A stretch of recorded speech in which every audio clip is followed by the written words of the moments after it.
I'm just trying to remind myself because I'm really high. Oh, it's getting weird. Oh.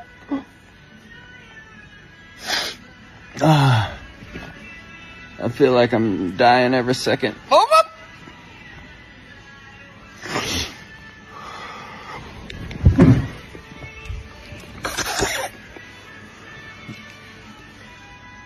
So I'm just making this video so I can watch it and remind myself. Fuck. Pinch myself. Am I dreaming? Is it real? Okay.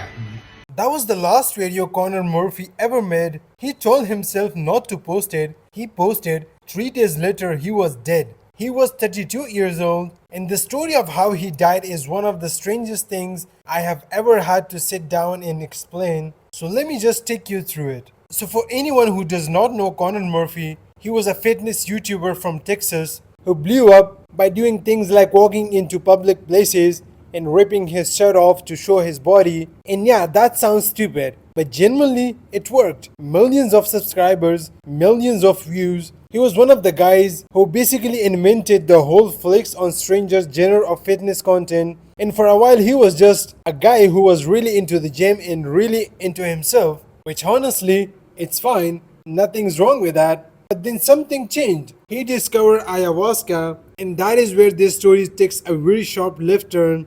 Ayahuasca is one of the most powerful substances known to humans. Most people who try it once says it changes their life. They prepare for months before doing it. They do it once, maybe twice in their whole life. Conor Murphy was doing it every 2 hours. Let that sit for a second. Every 2 hours. And what followed was a full public mental breakdown. He checked himself into a sick ward, then posted on Instagram that he escaped from a psych ward. He started living in genuinely shocking conditions. He started posting videos about enlightenment and consciousness and trying to explain spiritual theories to his family while they just sat there looking uncomfortable. He went through what people online started calling a gay phase, where he was doing things that, look, I'm going to let you use your imagination here. Look, I'm going to let you use your imagination there. He said the chemical imbalance reset. I don't know what that means. Nobody did. And then in 2024, things got even worse. He was arrested in Thailand in 2024 after attacking his girlfriend with a golf club. He claimed it was staged for a YouTube video. It was not staged for a YouTube video. She stabbed him. He posted the video of himself with a stab wound online. The Thai police walked through his house on camera. There was blood everywhere. And somehow, after all that, he kept going. He kept posting. He calmed down slightly. Things looked maybe a little bit more stable. People thought maybe he had pulled back from the edge. And then on July 7, 2026, Conor Murphy died. And the way it happened is the part that nobody could have ever predicted.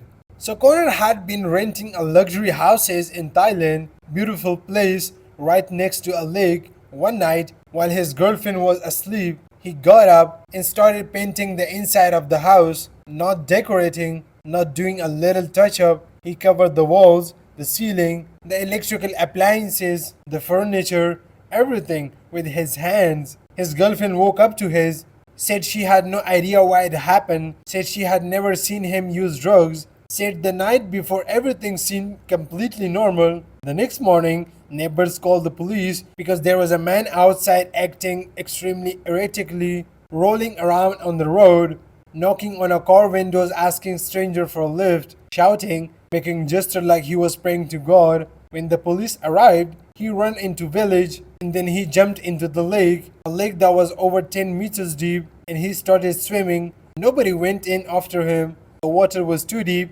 They called divers. They searched for 30 minutes. They found his body 20 meters from the shore. Conor Murphy was 32 years old. When police searched the house and his car, they found 2 unused syringes on the front seat and unidentified white pills in a bag. His body had bruises on it, consistent with rolling on the road. No sign of assault, no wounds. His girlfriend told police she never saw him use drugs, which, look, I'm not saying she's lying, but there are syringes in the car. And the man painted a house with his hand at 3 in the morning. The toxicology results have not come back yet. The autopsy is still ongoing. And the American embassy have been notified. So we do not have the full picture, but what we do know is something was clearly very wrong and had been wrong for a long time. Now here is where it gets genuinely hard to explain. Tony Hughes, a supplements guy who was friend with Connor and lived near him in Thailand, made a video after Connor died, and in it he said, and I need you to really hear this, Connor had been injecting gold into his body, literal gold, because his theory was that if you could get gold into every single cell, it would improve the electrical conductivity of your body, connect you to the metaphysical world, give you superhuman abilities. Tony Hughes said Connor believed he had actually developed superhuman abilities and that he was also trying to become a professional golfer. Not to outdone by any of that, Tony also said when Connor died, he was probably experiencing it blissfully because of his belief system around death. And he did his research and he had the hypothesis that gold, if you can get it into every cell in your body, would have some special power of like conductivity of the electro pulses that go through the body and also connect you to the metaphysical world. So Connor went to the gold shop and he bought gold bars and he bought gold necklaces and he bought gold bracelets, bought a lot of different gold things, and he put it in water with 2 electrodes going through it and some intricate system with the amount of electricity and the frequency, and everything was very calculated. He had a whole protocol. I don't know the very detailed specifics of the protocol because I was not interested in injecting. Now look, I'm going to be honest with you. I do not know what to do with that information. I really do not. What I do know is, if you look at Connor's recent Instagram post, he was clearly not well, and people around him had been watching his happen for a while. Nobody could stop it. Connor Murphy was one of those guys who genuinely inspired a generation of people to get into the gym. Millions of people, real people, people who are healthier today because of what he built, and that matters. But the fitness industry has a massive problem. We keep losing people, young people, people who got into all of it because they wanted to be healthier. And somewhere along the way, the pressure of it, the performance of it, the constant need to be the bigger, better, and more extreme, it takes over. Nobody around them knows how to stop it, or sometimes nobody tries. Connor had been struggling publicly for years. It was all there to see. Every breakdown, every arrest, every video posted online for everyone. And he still ended up alone in a lake of Thailand. 32.